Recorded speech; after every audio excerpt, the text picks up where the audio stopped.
Quelles sont les 4 causes qui vous empêchent de changer comme vous le désirez? Et surtout, quels sont les 4 piliers fondamentaux qui vont vous permettre justement de pouvoir opérer les transformations, opérer les changements qui sont importants aussi bien pour vous-même par rapport à ce que vous êtes, par rapport à ce que vous faites, que par rapport à ce que vous avez envie de voir changer dans votre vie?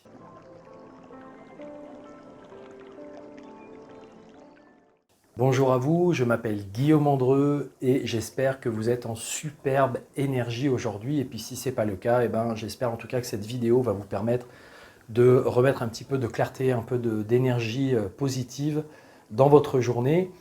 Parce qu'effectivement, il y a des moments où on se trouve dans des situations où on aimerait voir changer des choses, aussi bien en soi que dans notre vie, dans nos projets, dans nos relations, au niveau de notre vie professionnelle parfois. Et on s'en rend compte que ce n'est pas si évident que ça, qu'il y a des résistances.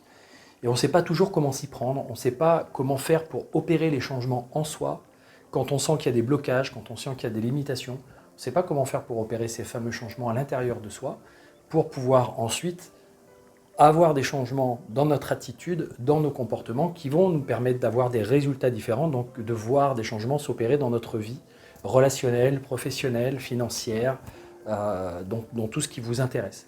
Et en effet, c'est très important de connaître ces 4 piliers fondamentaux que j'enseigne dans mes formations de programmation neurolinguistique, donc dans les formations de PNL, qui sont des formations de PNL destinées à permettre aux personnes de se réaliser en fonction de leurs aspirations profondes, en fonction de ce qu'ils sont vraiment. C'est vrai que la PNL, l'avantage c'est que c'est une discipline, c'est on va dire une technique du changement, un langage du changement, qui permet de reprogrammer un certain nombre de choses. Alors justement, c'est ça qu'on va voir ensemble, c'est que sur ces 4 piliers, je vais partir un petit peu dans le sens inverse, c'est-à-dire que je vais partir du dernier pilier pour revenir vers le premier pilier. Donc le pilier 4, la première chose qui est importante de comprendre, c'est que les seuls changements que vous pouvez opérer vont être des changements en termes d'apprentissage. C'est-à-dire que votre cerveau passe son temps à apprendre, à faire les choses, à penser les choses, à ressentir les choses d'une certaine façon. Et donc depuis que vous êtes né, vous avez hérité, on va dire, d'un code génétique et épigénétique dans lequel il y avait déjà intégré un certain nombre de paramètres en lien avec les apprentissages de vos ancêtres. Et vous arrivez au monde et en fait, par vos propres expériences, par vos propres apprentissages, vous venez compléter toutes ces facultés déjà qui sont à l'intérieur de vous, un certain nombre de ces facultés, un certain nombre de ces potentiels. Et au fur et à mesure de vos expériences de vie, vous commencez à avoir, on pourrait dire, une vie qui se met en place, qui change, et vous opérez des transformations, vous avez de plus en plus de choses que vous savez faire, de plus en plus de possibilités. Sauf que des fois, ça va dans le bon sens pour vous, des fois, vous sentez que les changements s'opèrent dans le bon sens, que ça fonctionne, vous apprenez de nouvelles choses au niveau professionnel, au niveau personnel, au niveau relationnel, et vous sentez que vous êtes en train d'évoluer. Et des fois, vous sentez que ce n'est pas le cas, vous sentez limité. Et effectivement, cette notion de changement, cette notion d'évolution, elle est en lien avec le fait de changer les conditionnements. Donc d'aller transformer dans votre cerveau tout ce qui touche aux structures neuronales, c'est-à-dire que votre cerveau, à chaque fois que vous apprenez quelque chose avec ce qu'on appelle la plasticité neuronale, va mettre en place des nouvelles structures, créer des nouveaux liens dans votre système nerveux, et va donc permettre de pouvoir traiter les informations différemment et donner ensuite des informations motrices pour que vous ayez des actions, que vous ayez des façons de fonctionner qui soient différentes. Si vous ne changez pas, si vous ne faites pas de nouveaux apprentissages, vous allez continuer de fonctionner avec d'anciennes habitudes, avec d'anciennes attitudes qui sont programmées, qui sont là dans votre système inconscient. Et d'une certaine façon, vous faites ce que vous avez l'habitude de faire, ce que vous avez plus ou moins appris à faire.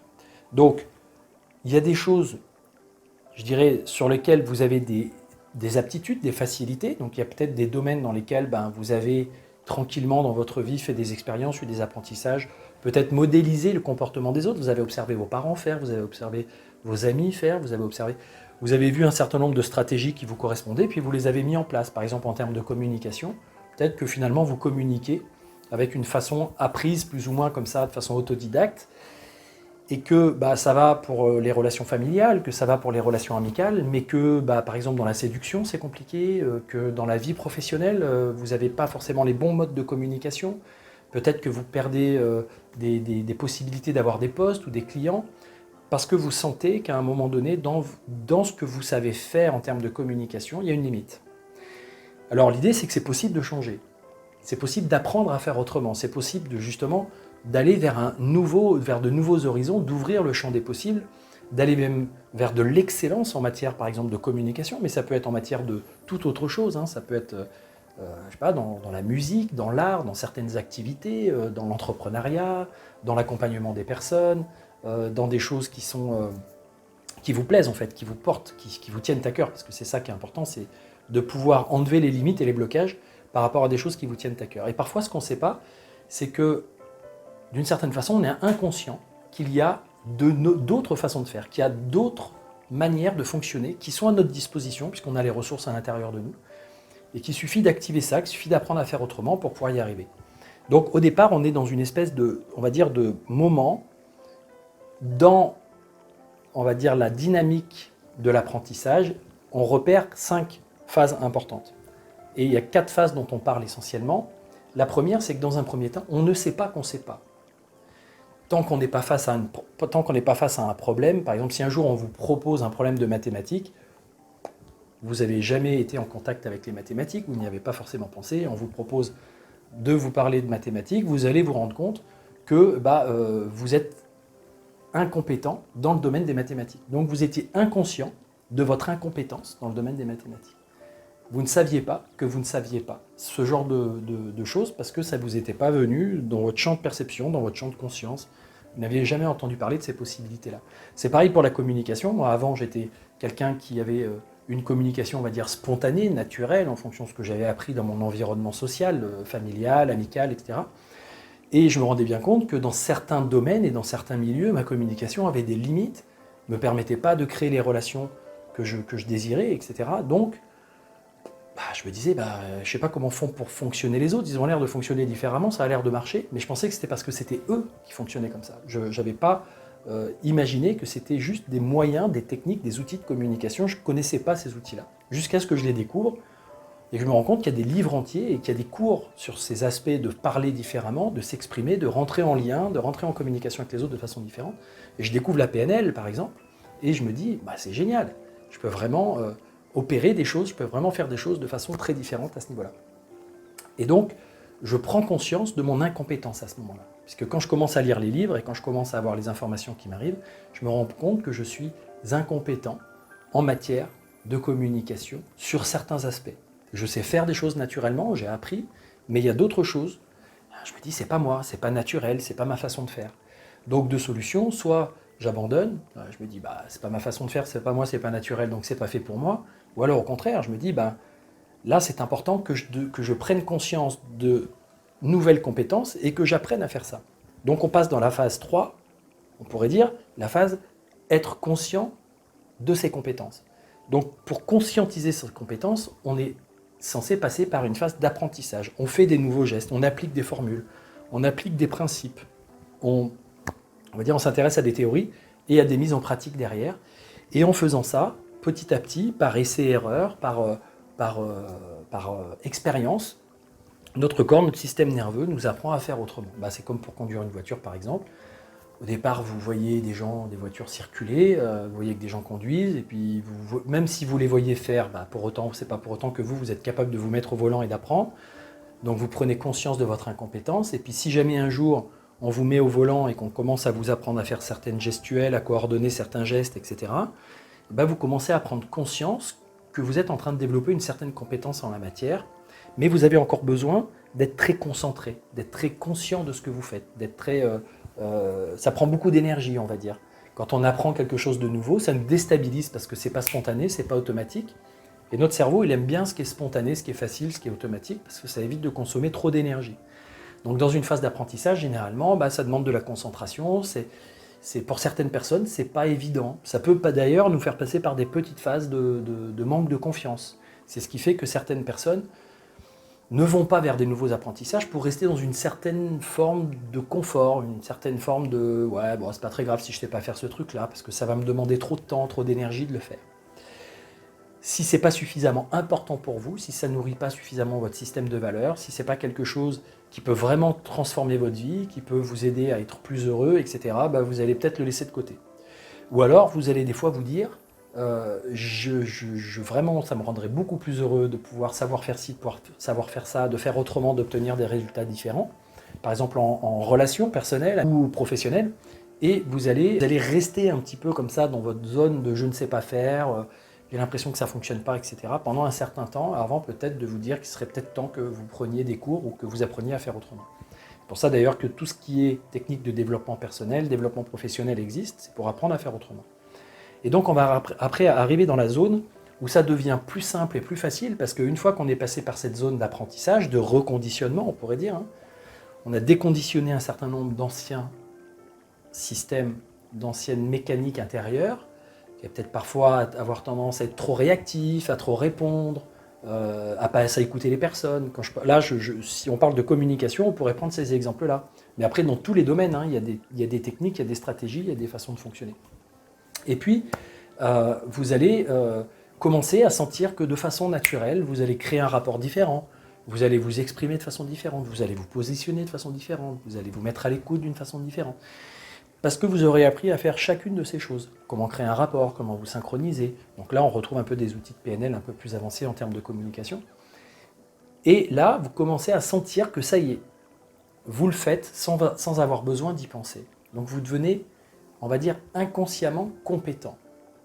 C'est là qu'on peut dire que l'apprentissage s'est intégré, est devenu quelque chose que vous savez faire sans que vous ayez besoin de savoir que vous savez le faire, puisque maintenant, un peu comme l'écriture, au début vous faites des boucles, vous écrivez, vous faites des lettres, vous faites des mots, vous faites des phrases, vous copiez des mots, et puis petit à petit vous êtes concentré, vous tirez la langue avec votre stylo quand vous êtes petit pour le faire, et puis au bout d'un moment, hop, ça commence à se délier, ça commence à écrire, et puis quand vous êtes en terminale ou je ne sais quoi, vous regardez le prof, vous écrivez sur votre cahier, vous prenez des notes, vous ne pensez même plus à ce que vous êtes en train de faire.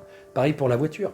Vous avez appris difficilement au départ, et puis après, au bout d'un certain temps, c'est facile, vous passez les vitesses, vous tournez le volant, vous mettez de la musique, vous parlez à quelqu'un, et vous conduisez sans même porter votre attention sur tous les gestes que vous faites et tout ce que vous faites, parce que c'est intégré. Voilà. Donc, vous avez acquis une nouvelle façon de fonctionner, vous avez acquis une nouvelle façon d'être, de nouveaux comportements qui peuvent vous aider à changer les résultats dans votre vie personnelle, dans votre vie professionnelle, et peut-être vous sentir plus à l'aise, vous sentir mieux, moins bloqué, moins complexé, etc. Donc, on va dire que apprendre à faire différemment, ça permet de s'offrir des nouveaux choix, des nouvelles possibilités. Toutefois, il y a le pilier numéro 3, c'est-à-dire que pour apprendre à faire différemment, il y a déjà en amont quelque chose que vous devez avoir, c'est une façon de vous comporter avec le monde, une façon d'être en relation avec le monde, une manière de communiquer avec le monde qui soit sur un mode intégratif, c'est-à-dire qui soit ouvert, qui soit en accueil de la différence de ce qui se passe à l'extérieur, qui soit intéressé, qui soit curieux du monde extérieur et qui vous permette de rentrer en relation avec des gens qui vont être différents, qui vont savoir faire des choses différentes, qui vont avoir des compétences différentes, en vous disant que cette richesse qu'ils détiennent, ces compétences qu'ils détiennent, ces capacités qu'ils ont, et d'une certaine façon, vous aussi, vous pouvez les acquérir. Par un petit peu de travail, par un petit peu d'apprentissage, vous pouvez, vous aussi, à un moment donné, avec un certain temps, un certain entraînement, peut-être devenir comme eux, ou en tout cas faire des choses similaires. Donc, par exemple, je ne sais pas, vous vous dites, tiens, il y a quelqu'un qui fait des super gâteaux, qui fait des super plats cuisinés, et des fois, vous aimez manger ces plats et ces gâteaux quand c'est eux qui les font, puis un jour, vous vous dites, j'aimerais bien quand même pouvoir faire ça moi-même. Donc, vous allez prendre un livre de recettes, et vous allez vous ouvrir à cette nouvelle possibilité. Ou alors, vous allez voir ce cuisinier, ou en tout cas cette personne qui fabrique ces choses-là, et vous allez lui dire, ça m'intéresse que tu m'apprennes. D'accord ? Et donc, vous êtes ouvert à la différence. Et vous êtes dans un esprit intégratif, c'est-à-dire de vous dire que les autres autour de vous, le monde autour de vous, est riche de plein de compétences, de plein de notions que vous ne maîtrisez pas forcément, et que d'une certaine façon, vous pouvez vous enrichir avec ça, et vous pouvez rentrer dans des relations gagnant-gagnant avec l'environnement. Quelqu'un qui sait faire quelque chose que vous ne savez pas faire, c'est pas forcément une compétition, c'est pas forcément l'idée, c'est pas forcément de se comparer, de se dévaloriser, etc. C'est juste de dire, génial, il a une valeur, et cette valeur-là, moi, je peux aussi, d'une certaine façon, la récupérer en apprenant. Sauf que, parfois, c'est cette façon d'être en relation avec l'environnement, de communiquer, on va dire ce mode comportemental qui est plutôt ouvert par rapport à l'environnement, ce n'est pas le cas. C'est-à-dire que vous n'êtes pas dans ce mode de comportement. Parfois, vous êtes dans un mode de comportement qui est plus de l'ordre de la survie. Ce comportement de survie, il est, on pourrait dire, à l'intérieur de vous, relié à votre système nerveux reptilien et à votre système nerveux limbique, c'est-à-dire affectif, émotionnel, qui est aussi un peu en lien avec le relationnel, mais parfois sur du système limbique paléolimbique, c'est-à-dire le plus ancien du système limbique qui ramène à des modes de fonctionnement un peu grégaires par rapport à l'environnement. Pourquoi ? Parce qu'avant, dans le temps, l'être humain et vos parents, vos ancêtres ont vécu et ont intégré, ont appris par l'expérience qu'il y avait certaines choses dans le monde extérieur qui étaient dangereuses. Donc par exemple à l'époque, je ne sais pas, du Moyen-Âge, si vous étiez dans un village et que vous n'aviez pas des barrières de protection autour de vous, ou que vous étiez un souverain et qu'un seigneur et que vous n'aviez pas un château avec des murs épais, etc. pour vous protéger, on pouvait vous attaquer pour vous piquer vos terres et tout ça. Donc d'une certaine façon, il y avait cette idée, le système bien évidemment reptilien, et tous les réflexes que vous avez de survie dans votre système reptilien, ça vient de bien plus loin. On va dire qu'il y a trois grandes façons de fonctionner. Il y en a même une quatrième que je rajouterai. La première, c'est l'idée que face à un danger potentiel, quand vous êtes en insécurité, pour sauver votre vie, vous allez avoir un premier réflexe, c'est de fuir. Donc sur un plan physiologique, vous allez avoir toute votre dynamique physiologique qui va changer pour fuir le danger. Mais parfois, dans certains dangers, vous ne pouvez pas fuir. Notamment quand vous êtes par exemple dans une entreprise avec quelqu'un, un manager qui vous parle et qui vous prend entre quatre yeux pour vous dire ouais, là ça va pas ce que tu as fait, etc. Vous n'allez pas partir en courant. Donc il peut y avoir l'instinct de lutter, de combattre. Et donc parfois ça peut même devenir agressif. Vous allez peut-être avoir une forme d'agressivité. Et là, du coup, cette colère que vous avez, cette façon de vous rebeller ou cette façon de réagir, va peut-être pas forcément être la bonne non plus.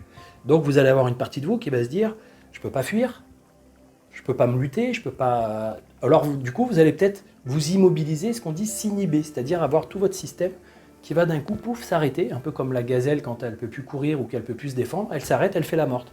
Et donc des fois, on ne fait plus rien, on ne bouge plus, on attend que ça passe. Et là, par exemple, avec la zone du confinement, avec tout ce qui s'est passé avec le Covid-19, il y a pu y avoir ces différents types de réactions qui ont pu vous traverser, l'envie de fuir, l'envie de combattre ou de lutter contre des choses qui vous paraissaient un peu dangereuses, que ce soit au niveau des médias, des informations ou des gens autour de vous. L'envie de vous inhiber, de rester chez vous, de ne plus bouger parce que c'est dangereux.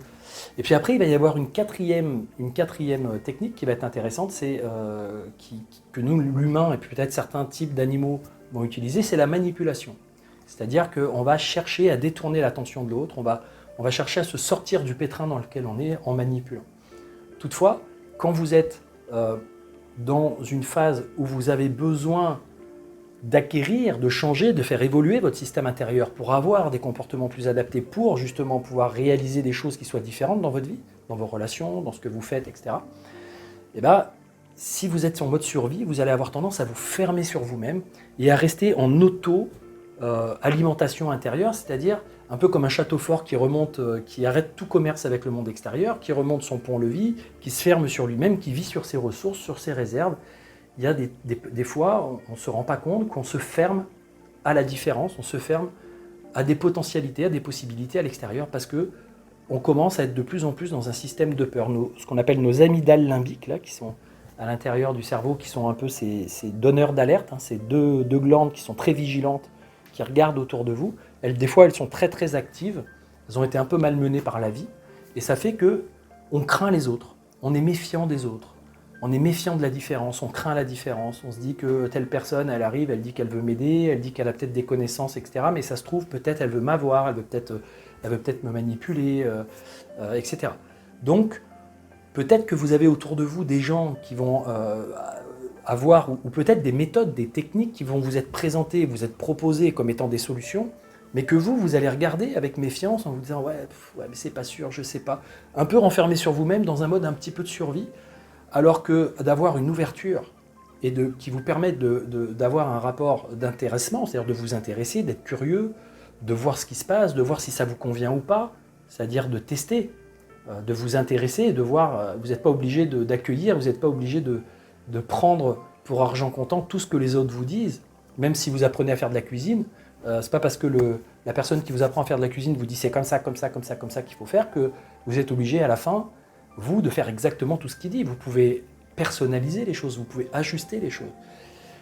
C'est pareil dans tous les domaines, dans le domaine financier, dans le domaine relationnel, dans le domaine tout ça, vous n'êtes pas obligé d'appliquer les recettes des autres au point de vous perdre vous, c'est-à-dire d'avoir l'impression que vous n'êtes plus vous-même. Par contre, si de peur de ne plus être vous-même ou de peur que ça se dérange votre système, vous ne vous ouvrez pas au changement et à l'apprentissage, alors dans ce cas-là, vous ne changez rien. Il n'y a pas grand-chose qui change en vous. Et comme disait Einstein, la pire des folies, d'une certaine façon, c'est d'attendre qu'il y ait des choses qui changent sans changer les comportements. C'est-à-dire de se dire, j'aimerais que des choses changent dans ma vie, sans que moi, j'ai besoin, moi-même, de me changer, de changer des comportements. Et donc, il y a aussi une autre phrase, mais là, qui vient plutôt de Gandhi, et qui dit « Soyez le changement que vous voulez voir dans le monde ». Donc si, d'une certaine façon, vous aimeriez qu'il y ait des choses qui changent dans vos relations, dans votre vie professionnelle et dans le monde qui vous entoure, et là, en plus, en période de déconfinement, à l'heure où je fais cette vidéo, on est le jour du déconfinement, le 11 mai, c'est le moment, justement, de changer, c'est le moment, de vous intéresser peut-être à ce qui va être après, puisque, effectivement, peut-être que la vie d'après ne sera pas exactement telle qu'a été la vie d'avant, et peut-être que sur un plan professionnel, sur un plan personnel, sur un plan relationnel, il y a des tas de choses qui vont changer, il va falloir apprendre à faire différemment, il va falloir s'adapter à de nouvelles possibilités, et d'être que en résistance, et que en je ne veux pas changer, je ne veux pas bouger, et c'est pas normal que la vie d'avant elle s'arrête et qu'on doit faire autre chose, ça ne va pas vous aider à ce que ça évolue. Donc si à un moment donné vous avez besoin de sortir de ce système de résistance, il va falloir que vous mettiez dans une posture d'ouverture. Et justement, là, on en vient au pilier précédent, c'est-à-dire au pilier 2. Le pilier 2, ce qui va faire que vous allez pouvoir être quelqu'un qui va vous sentir ouvert à l'apprentissage, au changement, à une nouvelle programmation, à la mise en place d'un nouveau système d'exploitation de vous-même et des choses dans votre vie, d'une certaine façon, ça va être l'état intérieur, les états internes. Si vous êtes dans un état intérieur d'insécurité, de peur, de manque de confiance, de doute, etc., vous allez avoir tout le temps des comportements limite automatiques de vous défendre et de vous mettre en mode survie. Donc intérieurement, vous allez être dans des états intérieurs qui ne vont pas favoriser un mode de comportement, un mode de communication, un mode de relation au monde qui vous permettent d'apprendre, qui vous permettent de transformer les choses et qui vous permettent d'obtenir des résultats différents. Donc, en PNL et en hypnose, on va partir du principe que toutes les ressources sont à l'intérieur de vous. Que d'une certaine façon, les capacités, les ressources, vous avez un potentiel vraiment très riche, très important, vous êtes beaucoup plus puissant, vous avez beaucoup plus de capacités que vous le pensez, sauf que parfois la vie ne vous a pas amené à les exploiter. Et donc l'idée, c'est que toutes les ressources sont dans les personnes, et que ce soit la motivation, que ce soit la confiance, que ce soit la sensation de puissance, de force, de sérénité, tout ce qui peut être utile pour vous à un moment donné, une énergie supérieure sur un plan de l'énergie, parce qu'un état intérieur, c'est aussi une énergie, une fréquence sur laquelle vous fonctionnez. C'est un état qui est lié aussi à votre alimentation, à votre dynamique, est-ce que vous faites du sport, etc., etc. Donc, tous ces états internes, vous avez la possibilité d'en être le maître, c'est-à-dire de vous maîtriser, de maîtriser vos états intérieurs. Et même si parfois vous êtes traversé par des émotions ou que vous avez vécu dans votre passé des choses qui à un moment donné vous font croire, vous font penser que vous n'avez pas la possibilité de bien réagir, parce que vous allez avoir peur, vous allez avoir de la timidité par exemple, etc., etc., du manque de confiance, en fait c'est faux. C'est-à-dire que ce n'est pas parce que vous avez vécu dans votre passé un certain nombre de choses que vous n'avez pas en vous la possibilité de débloquer ces ressources, de vous ouvrir à l'intérieur, de sentir qu'il y a des choses qui peuvent se faire. Moi, c'est exactement mon cas. J'ai vécu pendant des années avec des complexes, avec un sentiment d'infériorité, avec un sentiment de la timidité, de la réserve, etc., etc. Pour moi, c'était toujours un combat d'arriver à essayer de dire les choses, d'essayer de m'imposer, de m'affirmer, on pourrait dire, j'allais même jusqu'à m'imposer, c'est-à-dire que pendant un temps j'essayais même de partir dans la dynamique inverse, d'être dans un état intérieur, plutôt que d'être dans un état intérieur moins, bah, je voulais à tout prix passer dans un état intérieur plus. Donc j'étais dans une espèce de polarité comme ça, où j'étais dans un balancier entre ah bah là je me sens pas du tout bien, je me sens dévalorisé, je me sens nul, alors je vais essayer de me faire passer et de me raconter à moi que je suis plus que ça et que je suis mieux, et des fois mieux que les autres, etc. Donc pendant longtemps, j'étais dans ce modèle de compétition, de comparaison, pour me rassurer, pour que au niveau narcissique, je me sente mieux.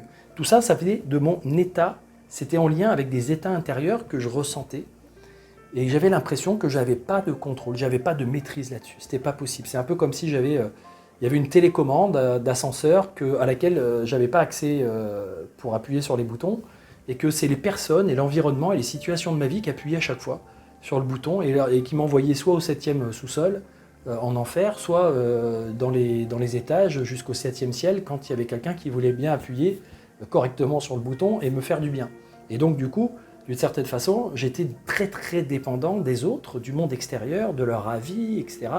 Parce que je n'avais pas acquis ces outils de maîtrise, de gestion, on pourrait dire, de mes états intérieurs qui me permettent d'être dans un état d'être, un état d'ouverture, un état, on pourrait dire, d'acceptation du monde extérieur, d'intéressement du monde extérieur, de curiosité qui fasse que je m'ouvre à la différence, qui fasse que je mette en place le pilier 3, c'est-à-dire les comportements, les attitudes, la relation avec les autres, la communication, qui soit gagnant-gagnant, qui me permettent d'apprendre, qui me permettent d'évoluer, et jusqu'à ce que, d'une certaine façon, je fasse tous les apprentissages qu'il faut, que je transforme ma mécanique intérieure pour arriver aux évolutions que je souhaitais.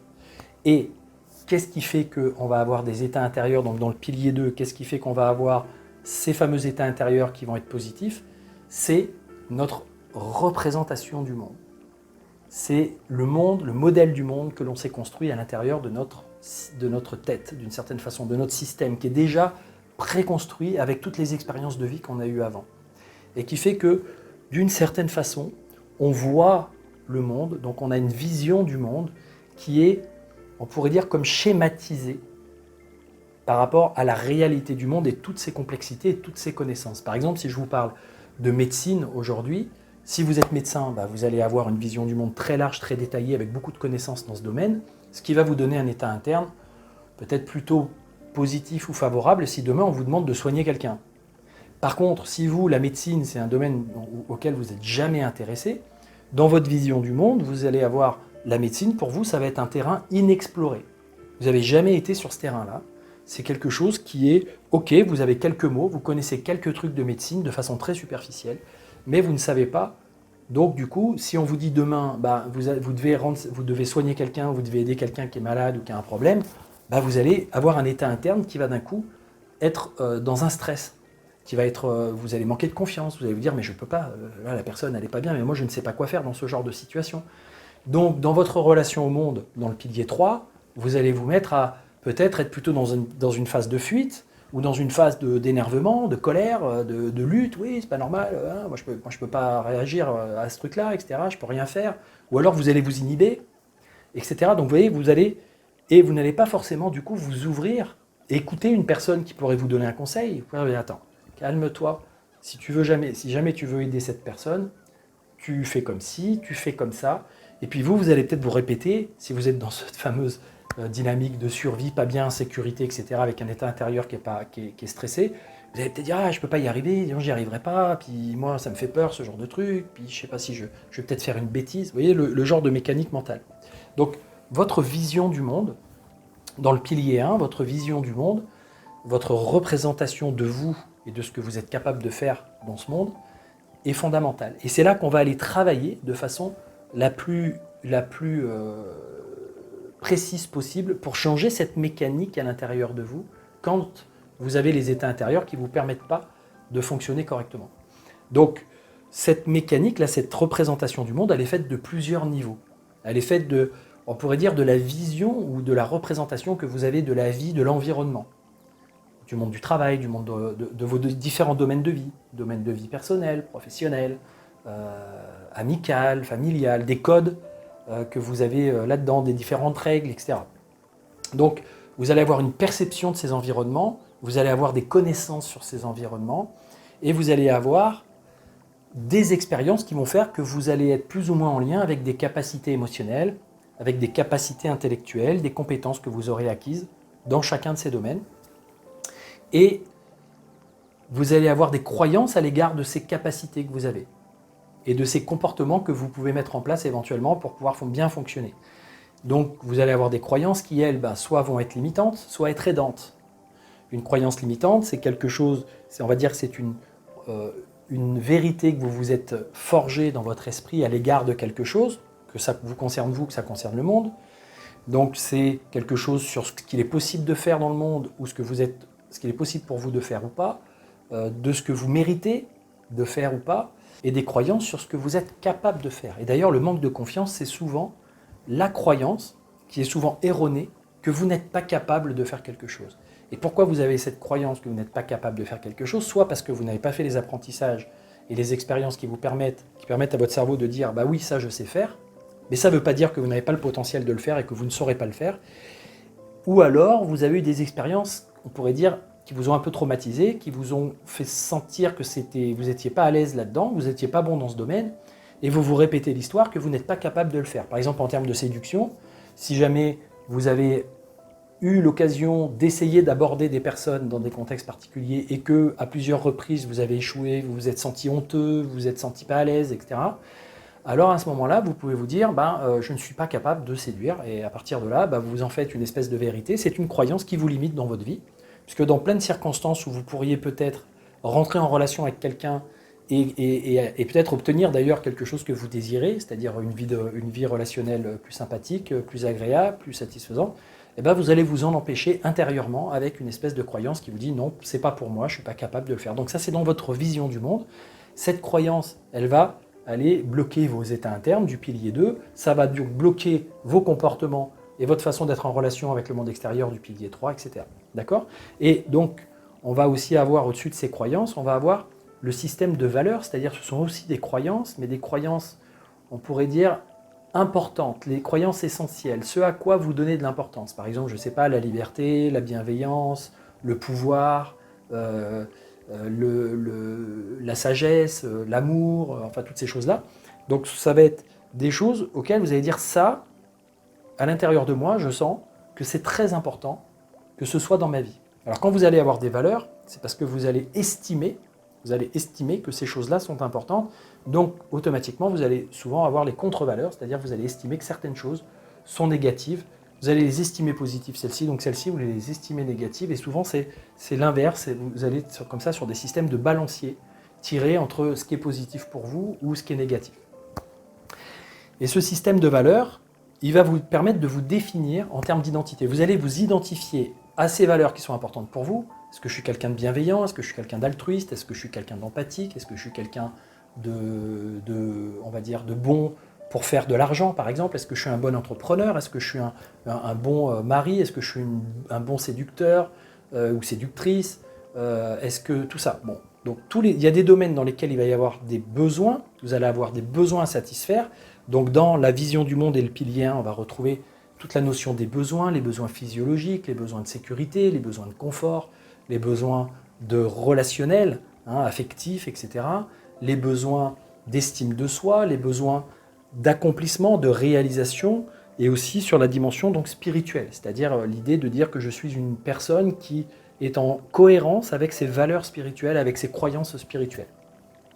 Donc tout ça, ça constitue toute votre vision du monde. Et vous allez donc aussi avoir ce niveau au-dessus de l'identité, c'est-à-dire qui suis-je dans ce monde, pourquoi je suis là, quelle est ma place, quelle est ma raison d'être, est-ce que j'ai une mission, est-ce que je suis utile, etc., etc. Tout ça, on va parler là d'une dynamique qui est plus une dynamique, ce que j'appellerais existentielle, spirituelle existentielle. Et à partir de là, vous allez avoir donc toute cette dynamique existentielle, spirituelle, qui je suis là-dedans, à quoi je m'identifie dans tout ça, quel est mon système de valeurs, quelles sont mes croyances, quelles sont mes capacités intellectuelles, mes compétences, quelles sont mes capacités émotionnelles, mes forces, etc., mes états intérieurs, comment je peux y accéder, quel type de comportement je mets en place, comment je fais pour faire les choses, et d'une certaine façon, quel résultat ça peut donner dans ma vie extérieure. Dans votre vision du monde, il y a un petit peu tout ça, mais parfois c'est très très flou, c'est pas bien compris, c'est pas bien rangé, c'est bien articulé, les dynamiques ne fonctionnent pas bien les unes avec les autres, c'est pas cohérent, etc., etc. Donc du coup, votre représentation de vous-même et du monde, elle est floue, elle est chaotique, et vous ne savez pas comment avancer dans la vie. Donc vos états intérieurs ne sont pas très agréables, ne sont pas très positifs, et ça fait que vous n'avez pas forcément les bons comportements, la bonne façon de faire, la bonne façon d'être, et d'une certaine façon, vous n'apprenez pas et vous ne changez pas vos attitudes. Donc on les remet dans l'ordre, d'accord? Donc ça va être très important, c'est pour ça que c'est important de bien connaître ces différents piliers, parce que si vous n'avez pas travaillé sur ces différents aspects dans votre recherche personnelle, dans ce que vous pouvez mettre en place, si vous n'avez pas de clarté sur cette représentation, cette vision du monde que vous avez, comment vous fonctionnez à l'intérieur, parfois il n'y a pas besoin de tout savoir, il n'y a pas besoin de connaître toutes ces dynamiques, de cartographier, je dirais, l'ensemble de ces modes de fonctionnement. Il y a juste besoin parfois d'avoir un diagnostic très précis, d'aller voir clairement par rapport à un objectif donné, par rapport à quelque chose que vous souhaitez vivre, que vous souhaitez faire, comment aller à l'intérieur trouver l'endroit où il y a le petit réglage à changer. Et c'est ça qu'on va faire avec des outils comme la PNL, mais on va aussi le faire avec des outils comme l'hypnose, mais peut-être d'une façon un peu différente, parce qu'avec l'hypnose, on va suggérer au système qui lui sait d'une façon inconsciente où est-ce que se trouve le problème et comment ça fonctionne et comment faire pour réparer tout ça et qui a les solutions, qui est porteur des solutions, on va aller le stimuler, on va lui faire des suggestions, on va utiliser un certain nombre de processus pour que ça se transforme à l'intérieur de soi. Des fois de soi-même, sans que nous, on ait besoin de comprendre la totalité de ce qui est en train de se jouer dans notre mécanique intérieure. Avec la PNL, on va aussi utiliser ces processus, mais parfois on va y mettre un petit peu plus de conscience. On va être un petit peu plus en lien avec cette dynamique, on va mieux la comprendre. On va travailler plus avec la conscience de la personne sur justement ce qui est en train de se jouer à l'intérieur d'elle. Tiens, qu'est-ce que tu ressens? Ça se passe où dans ton corps? Comment c'est? Etc. Voilà, quels sont les comportements qui sont en lien avec ça? Quel est le système de valeurs qui est sous-jacent? Pourquoi c'est important pour toi? Etc. Donc on va travailler sur toute cette vision du monde. On va aller permettre à la personne d'accéder, d'activer ses ressources, ses compétences intérieures, qui sont ses propres compétences, ses propres ressources, donc pour qu'elle maîtrise mieux ses états intérieurs. Et avec une maîtrise de vos états intérieurs, ça change votre vision aussi du monde, ça vous permet d'être en relation différente avec les autres. Quand on est confiant, quand on est serein, on ne dit pas les choses et on ne fait pas les choses de la même façon que quand on est stressé et anxieux dans son coin à se demander si on va y arriver ou pas. Et ensuite, une fois qu'on a cette relation intérieure, déjà ça commence à l'intérieur, qui nous permet d'avoir une meilleure relation avec l'extérieur, on va entretenir une relation avec ce monde extérieur qui va nous permettre d'évoluer dans le bon sens, d'ouvrir des champs de possibilités, d'avoir des nouvelles choses qu'on va apprendre, de pouvoir mettre en pratique des choses que l'on sait déjà d'une façon plus aisée. Voilà. Donc, j'espère que ces 4 piliers fondamentaux du changement, de l'évolution personnelle, vous les avez bien compris, et que vous avez bien compris peut-être que dans ce que vous vivez en ce moment, il y a un de ces piliers, ou peut-être plusieurs, qui sont un petit peu en défaut, on va dire, qui vous supportent mal intérieurement, donc, qui fait que vous vous retrouvez avec ces fameuses causes, ces fameuses 4 causes, 4 grandes causes qui vous empêchent d'évoluer, c'est-à-dire la première, c'est une vision du monde, une représentation intérieure qui n'est pas favorable, qui n'est pas bonne, qui n'est pas suffisamment bien structurée pour que ça fonctionne bien pour vous. Du coup, des états intérieurs qui ne sont pas forcément favorables non plus et des ressources et de l'accès à des ressources ou des capacités qui ne vont pas s'activer, un potentiel qui va rester endormi, qui ne va pas s'activer pour vous permettre de faire des choses. Du coup, vous n'aurez pas les comportements, la relation, le mode de communication qui convient avec le monde extérieur. Et du coup, vous n'aurez pas, on pourrait dire, les résultats, les progrès, l'évolution qui va se faire et qui va vous permettre de faire des choses. Hein, on retrouve ça par exemple, pour apprendre à conduire.